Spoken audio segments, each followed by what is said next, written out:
సరదాగా సండే పౌర్ణమి చంద్రుడిని చూద్దామని చెప్పి బీచ్‌కెళ్ళామండి. రుషికొండ బీచ్‌కి. అక్కడ పెద్ద తాబేలండి. ఒడ్డుకి కొట్టుకొచ్చింది. అందరూ ఫోటోలు తీసుకుంటున్నారు. అది చచ్చిపోయింది. దానికేవో దెబ్బలు కూడా ఉన్నాయక్కడ. అది పడవలు వెళ్తాయి కదా! అవేవో తగులుకొని దానికి దెబ్బలు తగిలినట్టున్నాయి. అందరూ ఫోటోలు తీసుకుంటున్నారు. ఎవరు పట్టించుకోవట్లే. ఈయన మాత్రం దాన్ని కాపాడాలని చెప్పి చాలా ప్రయత్నాలు చేస్తున్నాడు. దాని గొంతుకులో ఏదో అడ్డు ఉండిపోయి ఉంటదమ్మా!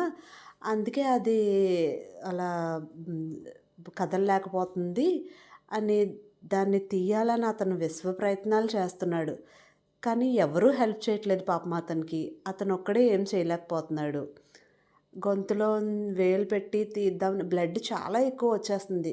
ఆల్మోస్ట్ చచ్చిపోయిందని అందరూ వదిలేయండి, వదిలేయండి అంటున్నారు కానీ ఆయన మాత్రం వదలటం లేదు అసలు దాన్ని.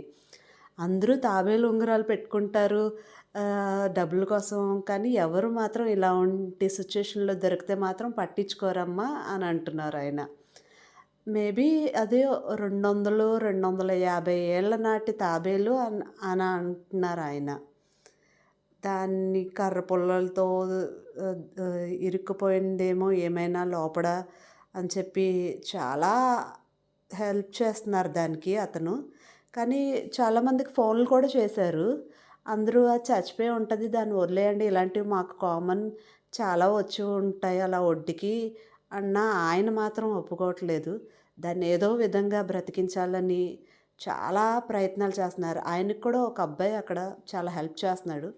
ఆయన చాలా ఎమోషన్ అయిపోయి ఏదో విధంగా దాన్ని బతికించాలి అని చాలా ఆతృత పడుతున్నారు. కానీ పాపం ఆయన విఫలం అయ్యారు దానిలో.